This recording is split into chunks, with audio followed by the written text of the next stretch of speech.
Je m'appelle Antoine Delmas, j'ai 17 ans et si vous écoutez ma voix aujourd'hui, ce n'est pas par hasard. Le 5 novembre 2017, dans une petite église tranquille de mon village, j'ai cessé de respirer. Mon cœur s'est arrêté au milieu des cris, du chaos, des balles qui déchiraient l'air. Mais avant de vous raconter ce que j'ai vu de l'autre côté, laissez-moi vous dire ceci. Ce que vous allez entendre n'est pas une histoire inventée, ce n'est pas un rêve. C'est le témoignage brut d'un jeune garçon ordinaire, happé en un instant vers l'extraordinaire. Ce matin-là paraissait banal, un dimanche d'automne doux. Ma mère préparait des crêpes, mon père lisait son journal. Moi je pestais à moitié parce qu'il fallait encore mettre une chemise pour aller au culte. Mais au fond, j'aimais cette église. C'était plus qu'un bâtiment. C'était une famille, une respiration pour nos âmes. Personne ne pouvait imaginer que quelques minutes plus tard, les bancs polis et les chants familiers seraient remplacés par la terreur. Personne n'aurait cru que notre petit coin paisible deviendrait l'épicentre d'une tragédie. Pourtant, c'est arrivé. Et moi, Antoine, je suis tombé sur ce sol en bois, touché par 2 balles. Et c'est là que mon histoire commence vraiment. J'aurais pu rester ce jeune inconnu, une victime parmi d'autres, mais ce qui m'a été montré au-delà de la mort n'était pas pour moi seul. C'était un avertissement pour un monde qui tremble, un monde où la peur s'installe dans nos écoles, dans nos églises, dans nos maisons, un monde qui oublie que derrière chaque acte de haine, il y a une bataille invisible. Je suis revenu pour vous le dire, et je vous en supplie, n'éteignez pas cette vidéo, n'écoutez pas distraitement. Parce que ce que j'ai vu de l'autre côté ne concerne pas seulement un petit village du Texas, cela concerne Paris, Marseille, Bruxelles, Nice. Cela concerne chaque famille, chaque enfant, chaque parent qui se demande encore si demain sera un jour ordinaire ou une tragédie. Ne craignez pas, mon enfant. Je suis avec vous dans la vallée de l'ombre, et là où les ténèbres s'imposent, ma lumière brillera davantage. Ceci est le début de mon témoignage, et si vous restez avec moi, je vais vous emmener là où très peu sont revenus, au-delà de la mort, au cœur de la vérité éternelle. Quand la balle m'a traversé l'épaule, j'ai senti une chaleur brûlante, puis le monde a vacillé. La seconde balle m'a projeté en avant et j'ai frappé le sol en bois. J'entendais encore les cris, mais déjà tout devenait lointain, comme si quelqu'un avait doucement abaissé le volume de la réalité. Mon dernier souffle dans ce corps était accompagné de la voix déchirée de ma mère qui criait mon prénom. Puis, soudain, tout a basculé. Je n'étais plus à terre, j'étais au-dessus, je voyais mon propre corps étendu dans une mare de sang. Je voyais mon père tenter désespérément de bloquer l'hémorragie avec ses mains tremblantes. Je voyais ma mère à genoux, tenant ma main froide, ses lèvres murmurant une prière désespérée. Tout cela aurait dû me briser. Mais je ne ressentais ni douleur, ni peur, seulement une étrange paix. C'était comme si un voile invisible s'était déchiré, comme si les lois de la gravité et du temps ne m'atteignaient plus. Je flottais dans un silence vibrant, un silence qui n'était pas vide mais plein, rempli d'une énergie douce et lumineuse. Et puis, cette lumière, pas celle d'un projecteur, pas celle du soleil, mais une clarté dorée, vivante, qui semblait m'appeler. Elle m'attirait, non pas comme une force étrangère, mais comme des bras invisibles me serrant contre eux. À mesure que je montais, j'ai senti mon être s'élargir. Chaque peur, chaque frustration, chaque blessure de mon adolescence disparaissait comme des nuages balayés par le vent. Je me sentais plus vivant que jamais, plus éveillé que dans tous les instants passés sur terre. C'est alors que je l'ai vu. Devant moi se tenait Jésus, pas une image de catéchisme, pas un portrait accroché dans une salle de prière, non. Il était là, réel, tangible, tellement plus qu'une vision. Sa présence remplissait tout. Il avait des cheveux sombres, une peau qui rayonnait, comme si la lumière venait de l'intérieur. Mais ce qui m'a bouleversé, ce furent ses yeux. 2 océans d'amour dans lesquels on pouvait se noyer, sans jamais vouloir revenir. Quand son regard a croisé le mien, j'ai senti qu'il connaissait tout de moi, chaque secret, chaque erreur, chaque instant de solitude, et malgré tout, il m'aimait. Pas un amour conditionnel ou fragile, mais un amour pur, absolu, brûlant. J'ai voulu parler, mais mes lèvres n'émettaient que des sanglots. Pas de tristesse, mais des larmes de joie, comme si tout un poids invisible que j'avais porté depuis toujours venait enfin de tomber. Mon fils, Tu es brave, tu t'es levé, alors que d'autres se cacheraient. Ces mots ont pénétré en moi comme une onde chaude qui guérissait tout. Mes doutes, mes peurs, mes cicatrices intérieures, tout disparaissait sous la douceur de sa voix. J'avais l'impression d'être un enfant redevenu petit, serré contre le cœur d'un père parfait. Il a tendu la main vers moi. Son toucher n'était pas fait de chair mais de lumière. Et à l'instant où sa main a effleuré mon visage, une vague d'amour m'a submergé. C'était comme être immergé dans un océan de soleil liquide. Chaque fibre de mon être vibrait de vie. Tu as sauvé 12 vies ce jour-là, mon enfant. Par ton courage, tu as arrêté le mal avant qu'il n'atteigne les plus petits. Je n'avais pas pensé à cela. Moi, je n'avais fait qu'agir.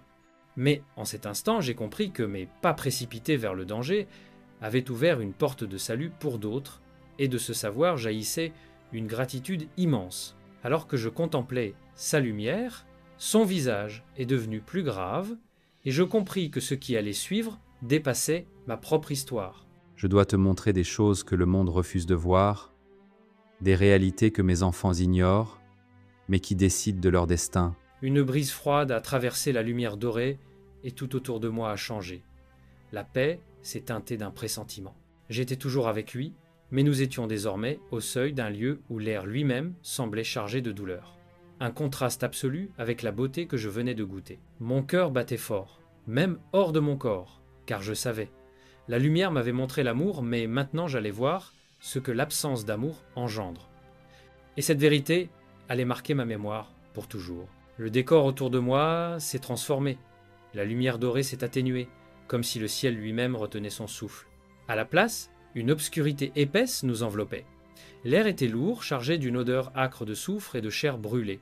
J'entendais des cris au loin, pas des cris passagers, mais des hurlements interminables, des voix tordues par une douleur qui ne connaît pas de fin. Mon âme frissonnait. C'était le contraire absolu de ce que j'avais vécu quelques instants plus tôt. Jésus marchait à mes côtés, sa lumière fendait les ténèbres. Chaque pas que nous faisions révélait davantage ce lieu de désolation. Et soudain, je l'ai vu. L'homme qui avait tiré sur nous, celui qui avait abattu mes amis, mes voisins, mon pasteur, il était là, enfermé dans une souffrance indescriptible. Son visage déformé hurlait de remords et de terreur. Ce n'était plus un homme armé de haine, c'était une âme déchirée, confrontée à la réalité éternelle de ses choix. Il ne spasiti parce que je lajvoulu. Il ziti parce qu'il achoj si lahajne plutot que l'amour. Chaque instant de sa vie, il a nourri le feu de sa colère au lieu d'écouter ma voix. Les paroles résonnaient en moi, comme une vérité tranchante qui ne pouvait être détournée. Je voyais, comme projeté dans l'air, les scènes de sa vie. Chaque fois qu'il avait rejeté la main tendue d'un ami, chaque fois qu'il avait préféré nourrir sa rancune plutôt que de pardonner, chaque fois qu'il avait ignoré ce murmure doux qu'il appelait à la paix. Tout cela formait une chaîne qui l'avait conduit jusque-là. Et c'était pas seulement lui. Autour, il y en avait d'autres, beaucoup d'autres, des visages connus des journaux, des hommes qui avaient attaqué des écoles, des marchés, des églises, des femmes aussi, prisonnières de la même obscurité. Tous hurlaient, mais ce qui me glaçait le plus, c'était la conscience qui brillait dans leurs yeux. Ils savaient ce qu'ils avaient fait. Et ils savaient que c'était irréversible. Chaque attaque contre les innocents, chaque bombe posée, chaque déclenchement d'armes dans une école ou une église est un cri de guerre contre moi. Et ceux qui choisissent cette route en portent les conséquences éternelles. J'ai vu alors des créatures sombres se mouvoir dans cet enfer. Des démons hideux et pourtant étrangement joyeux. Ils tourmentaient ces âmes en répétant leurs pensées les plus sombres, comme des échos qui ne s'arrêtaient jamais. Tu n'as jamais été aimé, tu étais seul, tu avais raison de haïr. Ces mensonges devenaient des chaînes. Les damnés pleuraient, mais il était trop tard. Je me suis tourné vers Jésus, le cœur brisé. Mais Seigneur, tu aurais pu les arrêter, tu aurais pu les sauver. Ma voix tremblait, mes mots sortaient comme une supplication. Je les ai appelés. Je leur ai envoyé des signes, des amis, des moments de grâce. Mais l'amour doit être libre. S'il n'est pas choisi, il ne peut pas exister. Ils ont rejeté l'amour, ils ont rejeté la vie. Ces paroles ont frappé mon cœur. J'ai compris que même dans les ténèbres les plus épaisses, Dieu avait offert des issues, mais l'homme avait choisi l'abîme. Puis mes yeux se sont ouverts sur une scène plus large. Je voyais comme un voile levé sur notre monde. Des adolescents assis seuls dans leur chambre, nourrissant leur haine sur des forums, des hommes blessés rejetant leur famille et cherchant refuge dans la violence. Des jeunes filles dévorées par le désespoir des réseaux sociaux. Derrière chacun de ces drames, des esprits obscurs soufflaient la colère, la vengeance, le rejet. Et à côté d'eux, j'ai vu d'autres présences, douces, patientes, brillantes, des anges qui murmuraient l'espoir, la réconciliation, l'amour. La scène était une guerre invisible. Et je compris soudain que chaque acte violent que nous voyons sur Terre commence dans ce combat secret. Chaque cœur est un champ de bataille, et ce monde oublie que les décisions de chaque jour construisent l'éternité. Je tremblais, parce que ce que je voyais n'était pas seulement l'histoire de mon assassin, c'était le miroir de notre société. Les fusillades, le terrorisme, la haine sur Internet, le rejet des plus faibles.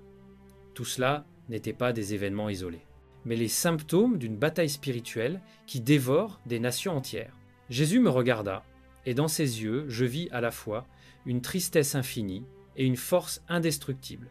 Sa voix prit un ton ferme, comme si chaque mot pesait des siècles. Dis au monde que leurs enfants ne sont pas seuls, qu'ils ne sont pas nés pour la haine, mais si le monde continue à glorifier la violence, si les familles abandonnent leurs liens, si les églises se vidaient par peur, alors les ténèbres gagneront du terrain. Je sentais le poids de sa mission tomber sur moi. Ce que je voyais n'était pas un spectacle lointain, mais une alerte pour chacun de nous. Pour ma génération, ballottée entre la tentation de la haine et l'appel de l'amour. Pour les familles éclatées, pour les jeunes qui se sentent invisibles, je savais alors que ce que je rapporterais sur Terre ne serait pas un joli récit pour apaiser les craintes, mais un cri d'alarme, un appel urgent à choisir entre deux routes, l'une qui mène à la lumière, l'autre qui dévore l'âme à jamais. Et dans ce silence lourd, où les cris de l'enfer résonnaient encore à mes oreilles, Jésus posa sa main sur mon épaule. Et, malgré la noirceur autour de nous, une chaleur nouvelle envahit mon être, comme une promesse. Je marchais encore dans cette obscurité, quand soudain, tout changea. La noirceur se dissipa peu à peu, et nous nous retrouvâmes à nouveau baignés dans une clarté éclatante. Mes yeux s'habituaient difficilement, comme si je passais d'un cauchemar à un lever de soleil.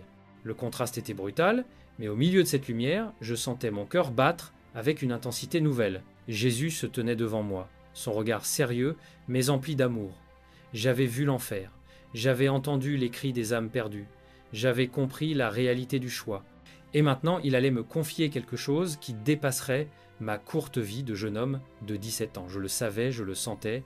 Mon fils, tu n'es pas solament teemoin de tseket tuas vu, tu es mon messager. Je t'envoie pour porter une mission. Ces mots me frappèrent comme une vague, messager. Moi, Antoine Delmas, simple lycéen, fils d'un employé de magasin et d'une institutrice.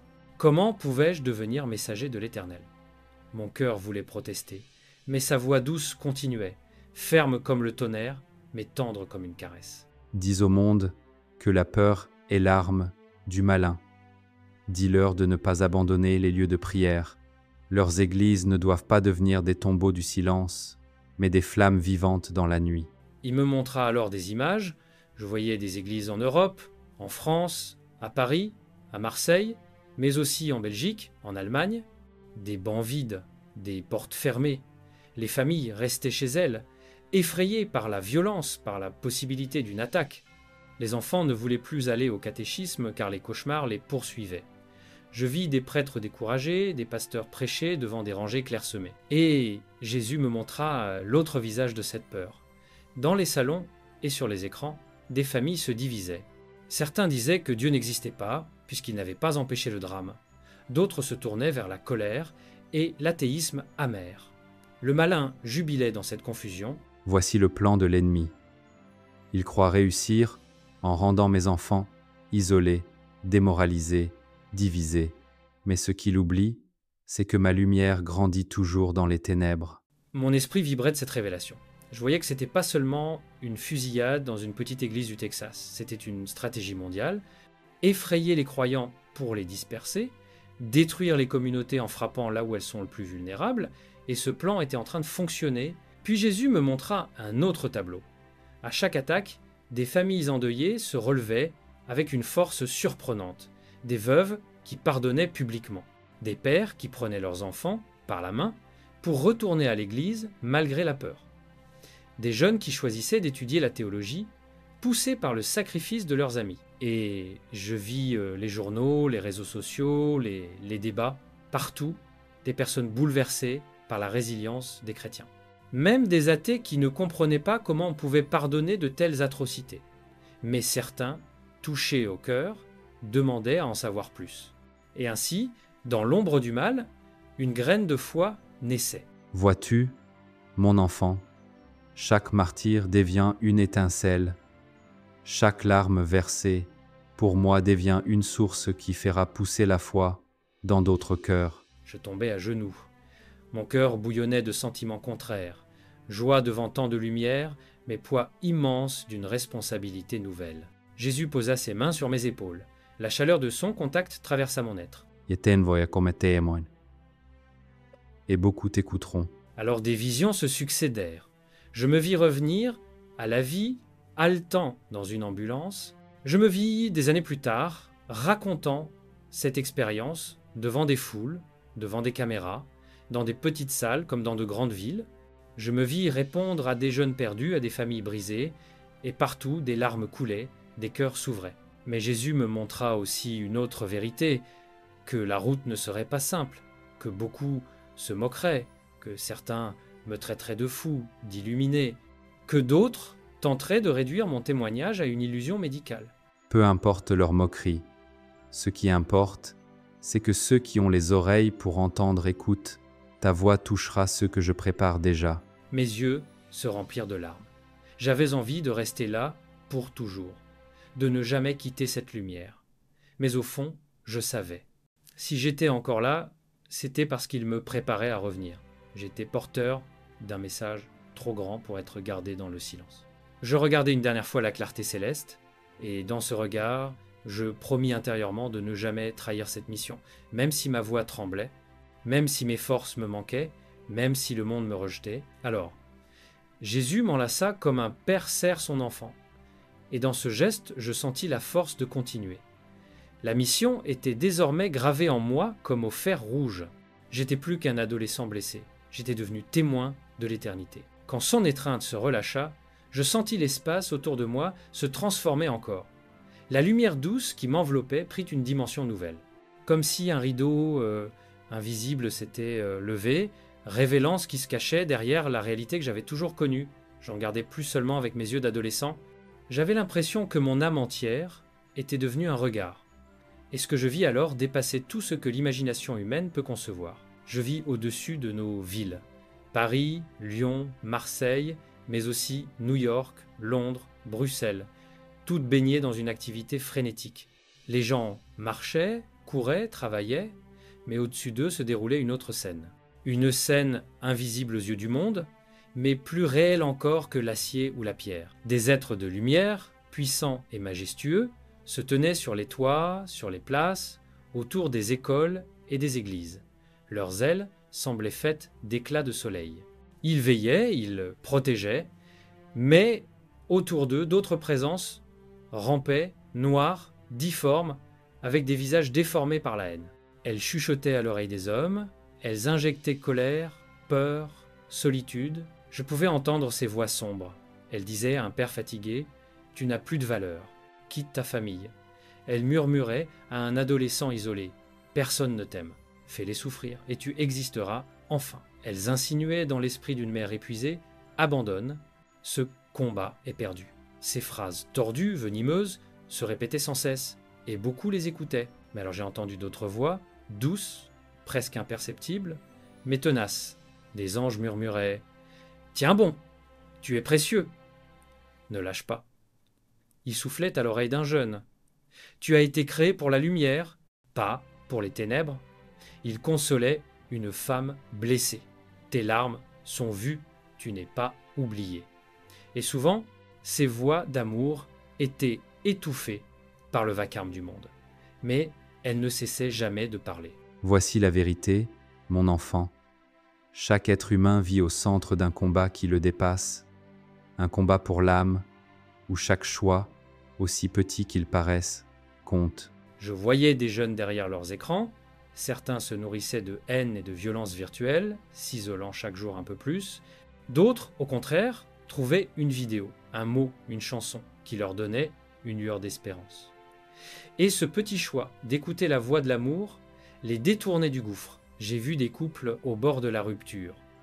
Dans leur salon, les démons soufflaient « Divisez-vous, accusez-vous, vous serez plus heureux seuls. » Mais les anges murmuraient « Pardonne, donne une chance, aime encore une fois. » Et parfois, au moment exact où tout semblait perdu, une larme, un geste de réconciliation suffisait à changer le cours de leur destinée. L'amornest jamaisun gaspillage.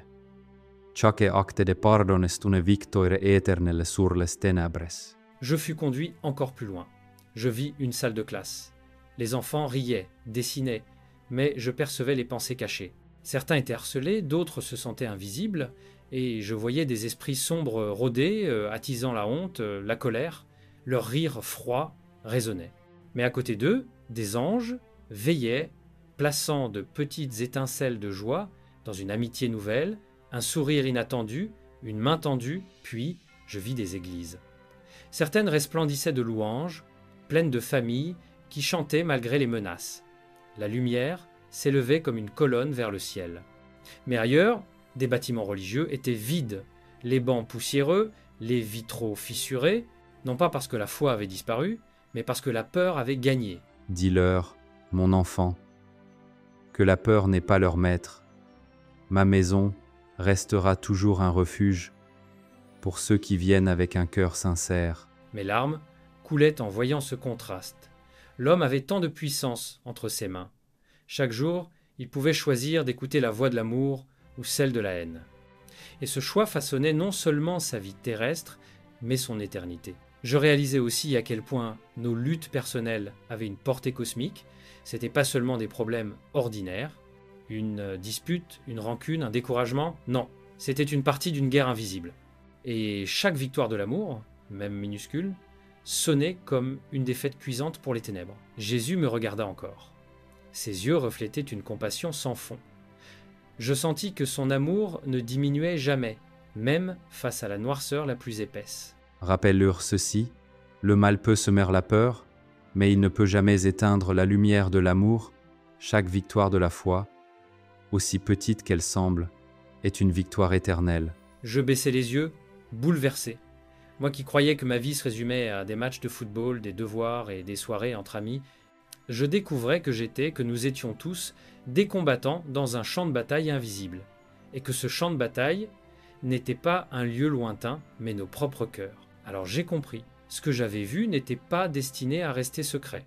C'était une clé pour comprendre le monde, une explication aux tragédies que nous voyons chaque jour, mais aussi une promesse, une raison de continuer à espérer. Je relevai les yeux et je vis encore une fois les villes, les familles, les églises, certaines baignées de peur, d'autres illuminées par la foi, et je savais que le message que je porterais de retour devait être clair.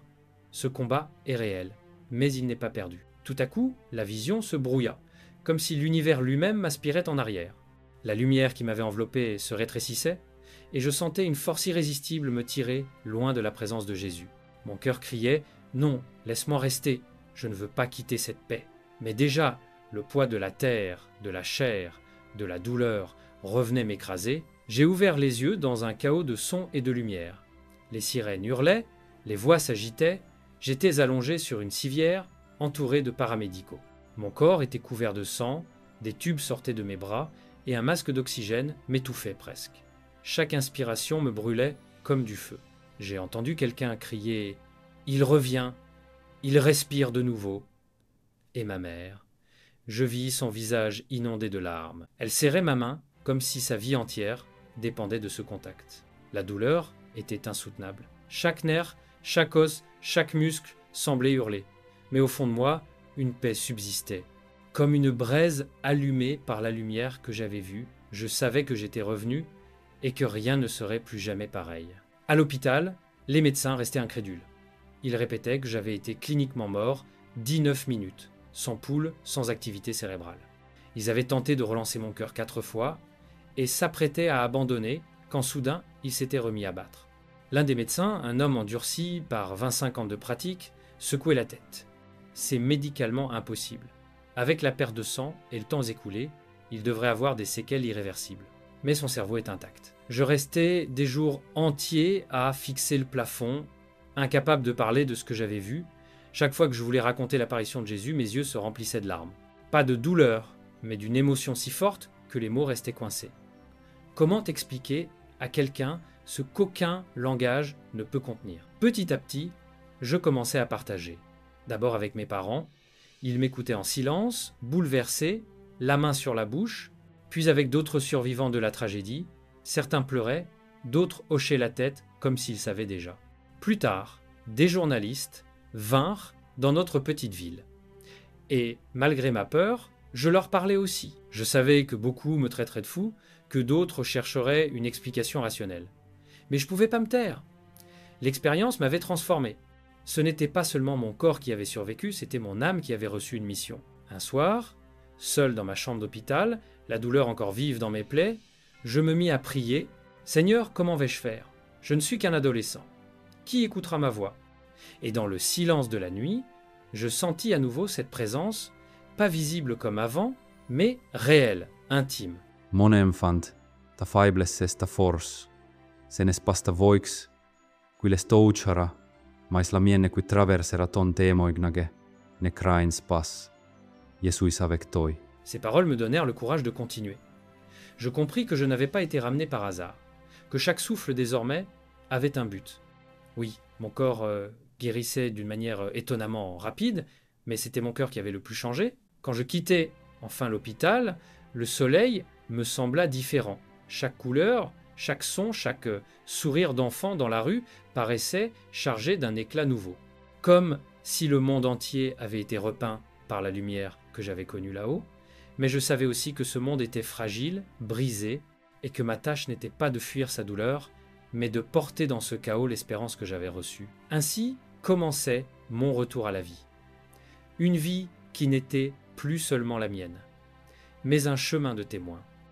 Et je savais que tôt ou tard, je devrais raconter tout ce que j'avais vu, même si ma voix tremblait, même si certains se moquaient, parce que ce que j'avais vécu était trop réel, trop puissant pour rester caché. Je suis rentré chez moi quelques semaines plus tard, ma chambre était la même, mes posters sur le mur, mon vieux ballon de football dans un coin, mais moi, je n'étais plus le même. Chaque objet semblait chargé d'une profondeur que je n'avais jamais remarquée. J'avais traversé la mort, j'avais vu l'éternité, et maintenant je me retrouvais dans cette vie ordinaire, avec le bruit des voitures dans la rue et l'odeur du café du matin. C'était à la fois rassurant et terriblement étrange. Je voulais oublier, reprendre ma vie comme avant. Mais chaque fois que je croisais le regard de mes parents, je voyais leurs yeux humides et reconnaissants. Chaque fois que j'entendais les cloches du dimanche matin, je sentais un frisson dans mon âme. Et surtout, chaque fois que je fermais les yeux la nuit, je revoyais ce regard, celui de Jésus. Ces paroles résonnaient encore, gravées dans ma mémoire. Nelaj se pascemonde tétoufer, que tu azvu est une lumière pour beautsup. Alors j'ai commencé à parler, pas dans de grandes assemblées au début, juste avec des amis, des voisins, des camarades de classe. Je racontais ce qui m'était arrivé, et souvent, les gens restaient silencieux. Certains pleuraient. D'autres hochaient la tête, comme s'ils reconnaissaient quelque chose qu'ils avaient toujours pressenti. Mais il y avait aussi des sourires sceptiques, des rires moqueurs. On me demandait si je n'avais pas simplement rêvé, si ce n'était pas l'effet des médicaments. Ces doutes me blessaient. Mais à chaque fois que je voulais me taire, une voix intérieure me rappelait que je n'avais pas survécu pour rester silencieux. Je n'avais pas été envoyé en arrière pour garder ce trésor pour moi. Je devais le partager, même si cela coûtait. Un soir, lors d'une petite réunion à l'église reconstruite, je me suis levé. Mon cœur battait à rompre. J'ai respiré profondément et j'ai raconté tout. L'attaque, ma mort, la lumière, la rencontre avec Jésus, l'enfer, la mission. Et quand je terminais, un silence épais emplissait la salle. Puis une femme se leva et dit d'une voix tremblante : « Mon fils voulait mettre fin à ses jours. Mais ce soir, en t'écoutant, je crois qu'il y a encore de l'espoir. » Elle pleurait. et toute l'assemblée pleurait avec elle. Ce jour-là, j'ai compris que même une seule âme sauvée valait toutes les moqueries du monde. Je n'étais pas revenu pour être applaudi, mais pour tendre la main à ceux qui se noient dans l'ombre. Chaque cœur qui revient à moi est une victoire plus grande que toutes les richesses de la terre. Depuis, j'ai vu des vies changer, des jeunes abandonner leurs projets de violence, des familles brisées se réconcilier, des hommes et des femmes revenir dans les églises qu'ils avaient désertées par peur. Et chaque fois que cela arrivait, je sentais que mes blessures prenaient un sens. Mais il y a aussi des nuits où je suis seul, où les images reviennent, les cris, les coups de feu, les corps. Parfois, la peur tente de s'infiltrer comme un poison. C'est dans ces instants que je ferme les yeux et que je murmure son nom. Et immédiatement, la même paix qui m'avait enveloppé au-delà de la mort descend de nouveau. Je vous parle aujourd'hui, non pas comme un héros, ni comme un prophète, mais comme un jeune qui a vu ce qu'il n'aurait jamais dû voir, et qui porte désormais dans son cœur un message trop précieux pour être étouffé. Ne laissez pas la peur diriger vos vies. Ne croyez pas que la violence est la réponse. Ne pensez pas que Dieu vous a oublié parce que le monde est brisé. J'ai vu de mes propres yeux que chaque larme est recueillie, que chaque acte de foi est noté, et que chaque âme a encore une chance. Le temps s'écourt, mon enfant. Dis-leur qu'ils doivent choisir l'amour tant qu'ils respirent encore.